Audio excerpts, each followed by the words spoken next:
Ndeye Mariam Ndiaye. Mesdames et messieurs, bonjour. L'État du Sénégal a décidé de maintenir l'activité de raffinage. Et dans Sud Quotidien, ce sont des cadres et travailleurs de la Société africaine de raffinage enthousiastes qui saluent la décision de l'État.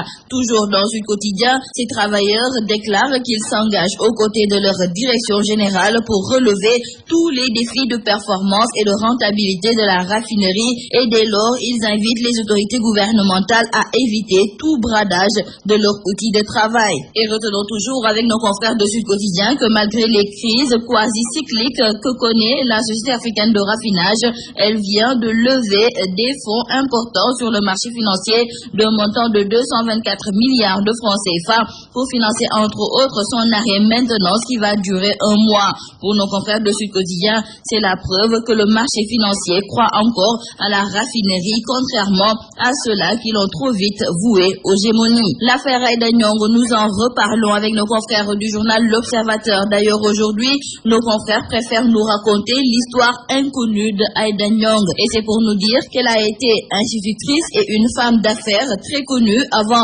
2000. C'est pourquoi elle a gagné beaucoup de marchés du temps du Parti Socialiste. Et en 2000, le début de l'ère Wade, elle a rejoint le PDS et c'est Macky Sall, l'actuel chef de l'État, alors président de la cellule Initiative et Stratégie, qui l'avait présenté au chef de l'État, Maître Abdoulaye Wade. Nos confrères de l'Observateur rajouteront qu'Aïda Nyong est mariée et maman d'un fils unique qui étudie actuellement à l'étranger. Aïda Nyong est décrite par ses proches comme une dame qui a le cœur à la main et aussi une femme engagée qui va jusqu'au bout. D'ailleurs, c'est son cousin Oumar Sarr qui avait fait d'elle la Ndeke de Mimi Touré lors de son mariage avec l'actuel ministre du Sénégal. Pour d'aucuns, si Aïda Nyong est en prison, c'est parce qu'elle paie les frais d'un rôle qu'elle aurait joué dans la séparation de Oumar Sarr et Mimi Touré. En tout cas, pour nos confrères du journal La Tribune, c'est ce que les faucons du palais veulent nous faire croire. Et donc, selon nos confrères, ce sont des faucons au perché qui sont en train de manœuvrer pour atteindre le Premier ministre Mimi Touré.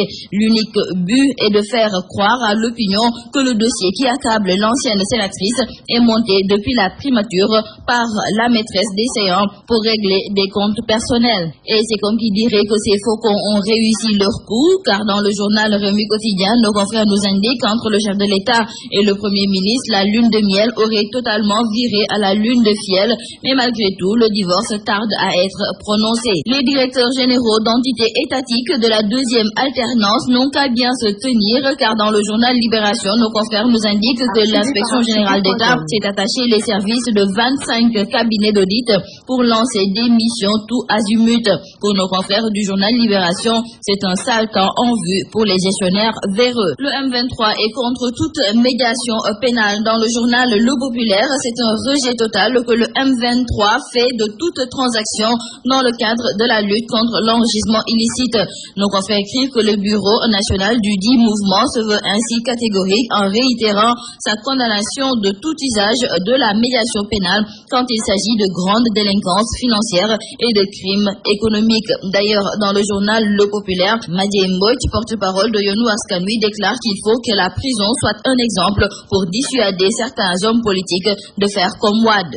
Dans le journal Le Soleil, nos confrères nous parlent de l'audit de la fonction publique. Hier, le ministre de la fonction publique et du travail, du dialogue social et des organisations professionnelles a rendu officiel les résultats de l'audit physique et biométrique des agents de l'État. Et nos confrères nous indiquent que les salaires de 1017 agents introuvables ont été suspendus et les recours des agents prennent fin le 10 février prochain. Dans le journal Le Quotidien, nos confrères accueillent dans leur colonne Maître Nafissatou Diop Cissé. Quelques mois après la fin de son compagnonnage politique avec le maire de Thiès, la notaire analyse avec nos confrères les derniers départs de son ancien parti à l'aune de son expérience avec la formation de Idrissa Seck et de l'homme dont elle fut l'une des plus proches collaborateurs.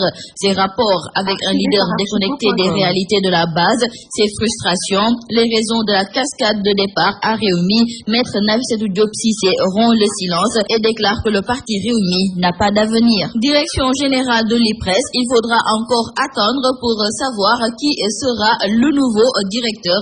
En tout cas, hier, nos confrères du journal LAS avaient annoncé l'audition par le conseil d'administration de l'IPRES de 3 candidats. Au finish, fiche, il n'y a eu que 2 candidats car Karim Cissé s'est désisté. Mais cette rencontre, nous précise nos confrères de l'AS, s'est terminée en queue de poisson car Mamadou Racine Sy, s'apercevant que son protégé, Mamadou Simeng, était en très mauvaise posture, a quitté la salle en amenant avec lui son candidat. Donc, Ismaïla Gueye devient le favori. Et nous terminons par la lutte après Eumeu qui a donné le ton de leur combat du vendredi 31 janvier en recevant la presse sportive mardi passé au terrain Diamond 1 de Pikine. C'est au tour de Modou-Lo de faire face aux journalistes. Et dans le journal Sunulamb, Modou-Lo bande ses muscles et rassure son monde et déclare qu'il attend le 31 janvier pour battre Eumeu. Et il ajoute que ce jour-là, toute stratégie de la part de Eumeu trouvera un contre-plan. En tout cas, il s'attend à tout face à Eumeu. C'est tout à vos journaux et très bonne lecture à tous.